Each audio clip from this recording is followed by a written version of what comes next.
Halo, apa kabar teman senyum Indonesia? Semoga semuanya selalu dalam kondisi sehat dan diliputi oleh kebahagiaannya. Nah, pertama saya ingin mengucapkan terima kasih kepada seluruh teman senyum Indonesia yang telah mengikuti tayangan perjalanan senyum Indonesia. Meskipun masih bisa dibilang bahwa video-video tayangan ini masihlah sangat sederhana dan ala kadarnya. Tak lupa Senyum Indonesia juga ingin mengucapkan terima kasih kepada teman Senyum Indonesia yang telah mengapresiasi dengan mensubscribe kanal Senyum Indonesia, juga memberikan like dan komentar terbaiknya. Salam hormat dari Senyum Indonesia. Nah, siang hari ini saya berada di sekitaran wilayah Kalibawang, Kulon Progo. Wilayah ini juga dikenal sebagai sentra penghasil durian. Jika musim durian tiba, maka di kanan dan kiri jalan ini banyak sekali para penjual durian yang menjajakan durian di sini. Harganya relatif terjangkau, rasanya pun beraneka macam. Jadi tunggu apa lagi? Jika musim durian tiba, biasanya di sekitaran akhir tahun, maka langsung saja menuju ke Kalibawang, Kulon Progo. Oh ya teman senyum Indonesia, siang hari ini juga saya ingin mengajak teman senyum Indonesia menuju ke sebuah tempat yang sangat bersejarah. Tempat ini masih ada kaitannya dengan Gua Selarong yang beberapa waktu lalu sempat kita kunjungi bersama. Lokasinya berada di ketinggian sebuah bukit. Di sana kemudian ada sebuah dusun yang dinamakan sebagai Dusun Beku atau Dusun Beku ya, ini apanya, lafalnya Beku mungkin ya, Dusun Beku. Nah, tempat itu dahulu pernah digunakan sebagai basis pertahanan dan perlawanan oleh seorang wanita yang luar biasa, wanita yang cerdas, pemberani dan penuh dengan strategi. Beliau adalah Nyi Ageng Serang. Nah, pasti sudah tidak asing lagi ya ketika mendengar nama Nyi Ageng Serang. Nah, beliau itu ketika masa kecil bernama Raden Ajeng Kustia Wulandingsi Retno Edi. Beliau itu adalah putri dari Pangeran Notoprojo. Pangeran Notoprojo ini adalah seorang penguasa di daerah Serang, Jawa Tengah. Selain sebagai penguasa di sana, Pangeran Notoprojo juga merupakan seorang panglima perang di zaman Sultan Hamengkubuwono yang pertama. Kemudian Nyi Ageng Serang ini juga dikenal sebagai nenek dari tokoh pendidikan nasional Indonesia yang sangat terkenal. Siapa lagi jika bukan Ki Hajar Dewantoro. Nah, teman senyum Indonesia, mengapa kemudian Nyi Ageng Serang terlibat atau menerjunkan diri ke dalam Perang Jawa yang berlangsung di sekitar tahun 1825 hingga 1830.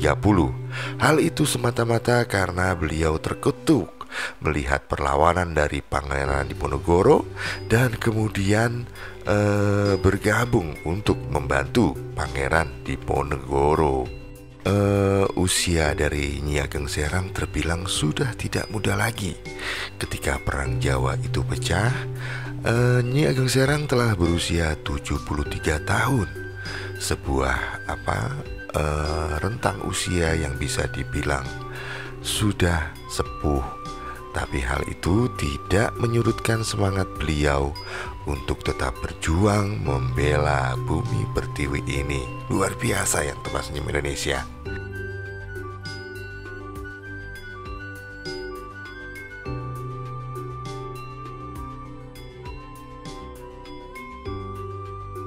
Kala itu juga Nyi Ageng Serang memimpin pasukannya dengan menggunakan tandu.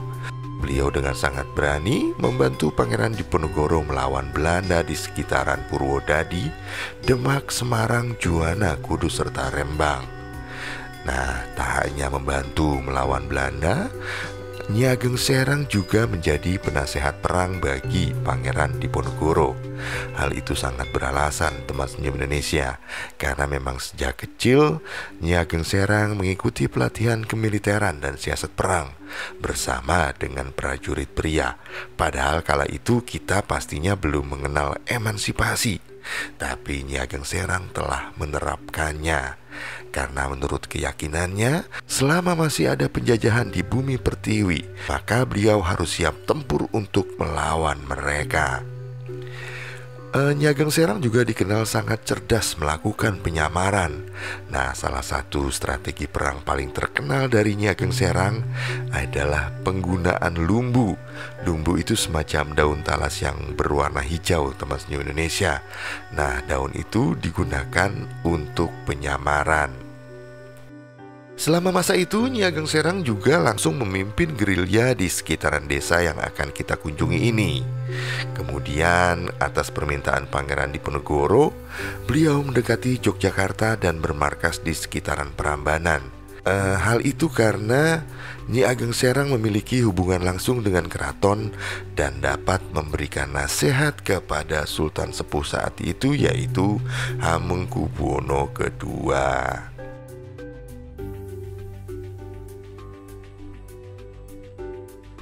Nah, bisa dibayangkan kondisi saat itu, teman senyum Indonesia. Ini kita menuju ke arah bukitnya. Dari arah Jalan Raya Kalibawang saja lumayan jauh jarak menuju ke perbukitannya. Bisa dibayangkan kondisinya di sekitar tahun 1825 hingga 1830. Bahkan konon di awal tahun 70-an saja jalan di daerah ini masih sangat penuh dengan hutan belantara dan juga jalan yang berlumpur. Luar biasa pastinya perjuangannya, teman senyum Indonesia.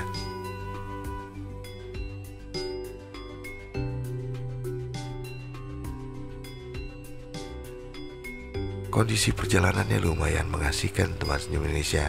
Ini saya sengaja melambat karena kondisi lalu lintas yang tidak begitu ramai, sehingga saya tidak mengganggu jalur lalu lintas.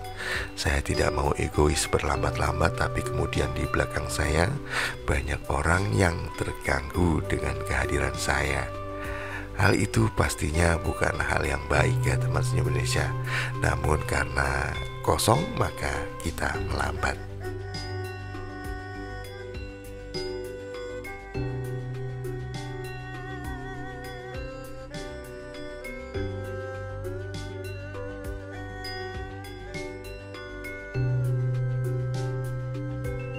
Oh ya, sebenarnya apa sih alasan atau tujuan kita mendatangi tempat-tempat bersejarah seperti ini?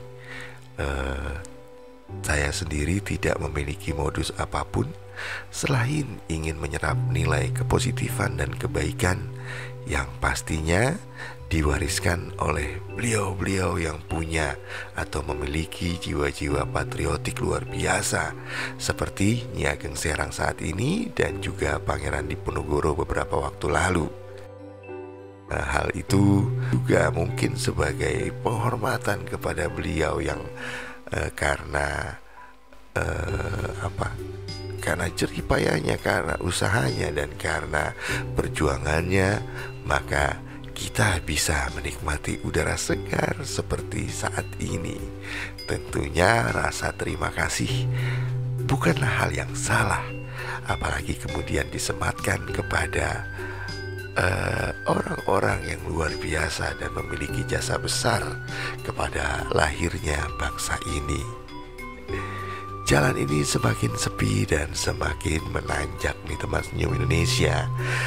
Tapi tanjakannya tidak terlalu ekstrim seperti di wilayah-wilayah Menoreh atau yang lainnya. Ini sepertinya perbukitan yang tidak begitu tinggi tapi sangat strategis karena di sekelilingnya ini dilindungi oleh kelilingan bukit-bukit lainnya.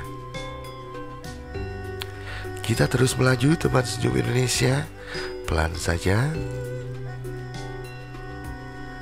Tidak begitu banyak lalu lintas yang berpapasan dari arah depan kita. Saya agak lupa lokasinya nih, tapi yang jelas nanti ada tikungan patah ke kiri.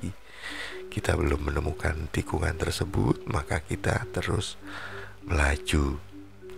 Oh ya, teman senyum Indonesia, jika teman senyum Indonesia punya usul atau saran, Mas tolong kunjungi pahlawan ini, Mas tolong kunjungi tokoh ini, entah itu berupa petilasan, pusara, atau tempat bersejarah lainnya, silahkan komentar di bawah ya. Selama itu masih berada di wilayah Daerah Istimewa Yogyakarta dan sekitarnya, mudah-mudahan saya bisa memenuhinya di sela kesibukan aktivitas saya. Monggo loh teman senyum Indonesia, kita sarang-sarang mawon. Kita lanjut teman senyum Indonesia menuju ke arah Pusara Nyi Ageng Serang. Nah, tempatnya tersebut kemudian oleh warga sekitar dikenal sebagai pemakaman beku ya, berkaitan dengan dusun atau desa tempat beradanya pemakaman dari Nyi Ageng Serang. Kita terus melaju ya teman senyum Indonesia. Kita nikmati cuaca yang cerah ini.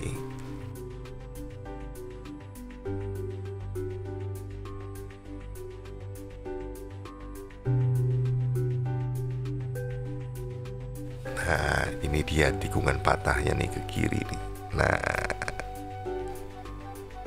oke, ini kita sudah hampir sampai di sekitaran pusara atau pemakaman dari Nyi Ageng Serang. Terima kasih teman senyum Indonesia yang telah mengikuti perjalanan sederhana dan ala kadarnya ini. Silakan menikmati gambar yang kemungkinan besar saya akan ambil suasana di sekitar pemakaman, tentunya setelah saya meminta izin dari pengelola tempat tersebut. Nah, ini gapura dari Dusun Beku. Di depan sana ada lagi gapura dari kompleks pemakaman Nyi Ageng Serang. Silakan dinikmati teman senyum Indonesia. Saya sejenak akan memberi penghormatan kepada Nyi Ageng Serang. Semoga nilai-nilai patriotis dan perjuangannya dapat saya serap dan saya ambil kebaikannya. Terima kasih telah mengikuti perjalanan senyum Indonesia. Sampai jumpa.